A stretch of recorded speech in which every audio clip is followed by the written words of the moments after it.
Uma avaliação da tecnologia blockchain, considerando eficiência e segurança de aplicações do ecossistema IoT. De autoria do professor Carlos Rodrigues, que sou eu, e do meu colega professor Vladimir Rocha, ambos da UFABC.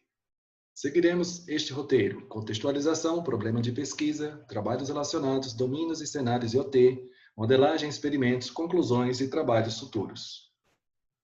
Para fins de contextualização, mencionamos que o mercado global de soluções IoT para usuários finais alcançou 100 bilhões de dólares em receita em 2017, devendo atingir 1,6 trilhão de dólares em 2025. Neste contexto, é previsto que mais de 50 bilhões de dispositivos inteligentes estejam conectados até o ano de 2030. Ante essa organização descentralizada e distribuída do ecossistema IoT, a garantia dos seguintes dois requisitos para a manipulação dos dados é, então, um desafio: eficiência e segurança. Nosso problema de pesquisa pode, então, ser mapeado por esta pergunta: blockchain pode implementar a base de dados do ecossistema IoT, garantindo eficiência e segurança? Sob outra perspectiva, nós temos, então, a consideração de um modelo em camadas, a arquitetura do nosso ecossistema IoT, começando pela camada de aplicação, camada de processamento, camada de rede e camada de percepção. Então, nossa pergunta é: podemos implementar a base de dados da camada de processamento usando a conhecida tecnologia blockchain, que consiste em blocos encadeados, blocos que são processados, blocos que são adicionados segundo um processo conhecido por mineração? Podemos fazer isso de forma eficiente e segura? Como trabalhos relacionados mencionamos que consultamos mais de 40 referências e estas nos mostraram o seguinte: blockchain em sistemas de criptomoedas, aplicações IoT com segurança implícita devido ao uso de blockchain e aplicações IoT sem consideração de análise de limites no tempo de resposta. Nossa pesquisa utiliza modelos de filas e simulações para avaliar a eficiência, mas considerando limites de tempo, ou seja, a celeridade do processamento de transações na camada de processamento, e ainda a segurança sobre os requisitos de integridade e disponibilidade. Nós temos aqui a tabela 1, domínios de aplicações IoT, onde nós vemos desde assistência de saúde até agricultura, perfazendo um total de 8 domínios. Com destaque para essa última coluna, que refere-se ao retardo, ou seja, o tempo de confirmação de resposta que cada domínio desses necessita. Nesta tabela 2, temos então os cenários de aplicações IoT, indo desde monitoramento de pacientes até irrigação. Cada cenário desse se refere a um dos 8 domínios que nós mencionamos na tabela anterior. Novamente, como destaque, nós temos esta última coluna, onde é mostrado o tempo de confirmação da transação. Começamos então com modelagem de experimentos, mostrando o nosso primeiro modelo analítico, uma fila MMC infinito FIFO. Nós temos aqui a camada de rede, de onde vêm os blocos que devem ser processados na camada de processamento. Seguindo o processo de Poisson de parâmetro lambda, aqui nós temos uma fila de tamanho infinito, ou seja, que refere-se à capacidade de armazenamento de blocos no meu sistema. E aqui nós temos um conjunto de servidores. Cada servidor, cada um desses 6 servidores, no total de 8 servidores, se refere a um dos domínios que nós acabamos de elencar. Esse tempo de serviço se refere à mineração dos blocos que chegam até ele. Como resultados dos nossos experimentos, temos então, inicialmente, a curva à esquerda mostrando o tempo de confirmação da transação em segundos e aqui, neste eixo horizontal, o tamanho do bloco em número de transações. Vemos então uma convergência para 600 segundos. Essa linha vermelha nos mostra uma referência do sistema Bitcoin Blockchain. A configuração que utilizamos para esse sistema, ecossistema IoT, mais especificamente, foi o mesmo, idêntico àquele que se refere aos parâmetros do Bitcoin Blockchain. Aqui nós temos, então, nessa figura à direita, o número médio de blocos que ficam em espera, ou seja, que ficam armazenados esperando o serviço. A partir destes resultados, nós temos, então, os seguintes enunciados. W converge para 600 segundos, ou seja, no tempo de resposta, converge para 600 segundos, para um tamanho de bloco em 60.000 transações, maior ou igual. O número de blocos em fila, ou seja, aguardando atendimento é menor ou igual a 1, admitindo, então, que o L seja maior ou igual que 47.000. Nesta situação, nós vemos ainda que temos uma ineficiência, pois o W, que é observado em sua convergência de 600 segundos, está acima da maioria dos domínios anteriormente elencados.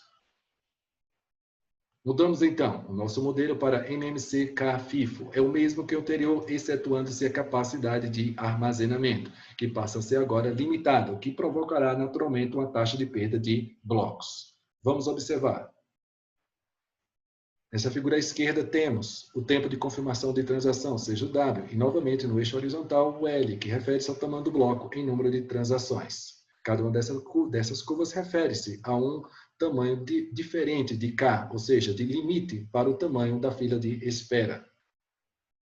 Na figura direita nós temos a taxa de perda de pacotes, no caso de blocos, que nós havíamos comentado anteriormente.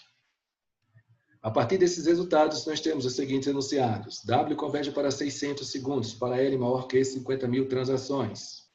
Menor L que no caso anterior. E significa que esse sistema termina sendo superior ao anterior. Mas é possível estabelecer uma relação de compromisso ainda melhor, ou seja, diminuindo-se o menor L para 41.000, desde que tenhamos um K igual a 10, e esta relação vai nos levar então a taxa de perda menor ou igual que 10%.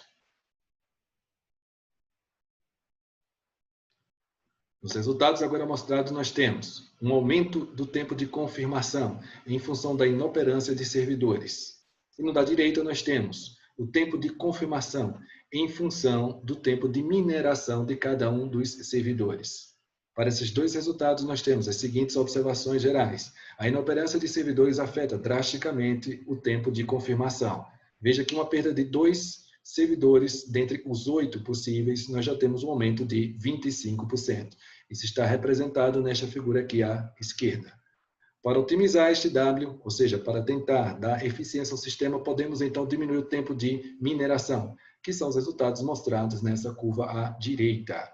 Então, temos uma maior eficiência. Veja que este tempo cai significativamente no momento em que eu diminuo o tempo de mineração dos blocos.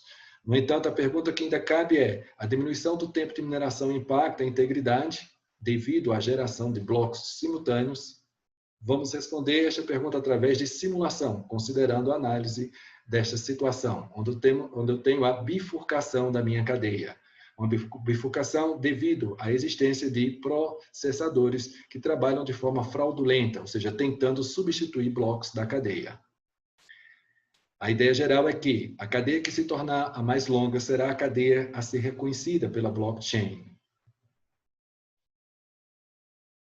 Os experimentos nos mostram os seguintes resultados. Aqui à esquerda eu tenho a probabilidade de sucesso de fraude, considerando o número de fraudadores variando, indo desde a 15% até 45%, representando o poder de processamento do sistema total. Na figura direita, nós temos a possibilidade da mitigação da fraude que foi observada à esquerda. Essa mitigação pode ser conseguida através da admissão de um tempo de resposta maior em relação ao observado. Os seguintes enunciados podem então ser tidos. O tempo de mineração é ajustado sem prejudicar a integridade, para uma probabilidade de fraude menor do que 0,1, desde que os fraudadores não atinjam mais do que 30% do poder total de processamento. E uma menor probabilidade de fraude pode ser considerada ao admitir-se blocos subsequentes, ou seja, ao admitir-se que o tempo de resposta seja maior. Então, com requisitos mais flexíveis no tempo de resposta, eu consigo diminuir esta probabilidade de fraude. E, consequentemente, aumento a integridade do meu sistema. Finalizando, então, eu tenho: blockchain pode sim implementar a base de dados. Como conclusões pontuais eu tive: uma operação otimizada pode considerar um tamanho de bloco em 60.000 ou ainda 41.000, desde que eu admita uma taxa de perda de 10%. Para a eficiência desejada, eu preciso reduzir o meu tempo de mineração, desde que eu considere que os fraudadores não vão exceder a 30%. Posso ter maior garantia de integridade, desde que eu tenha requisitos mais flexíveis e eu preciso de servidores de contingência para adequada disponibilidade. Para trabalhos futuros, eu devo considerar algoritmos de consenso diferentes do POW, Proof of Work, uma modelagem mais ampla de toda a arquitetura e ainda use tecnologias diferentes da blockchain. Juntos somos melhores. Muito obrigado.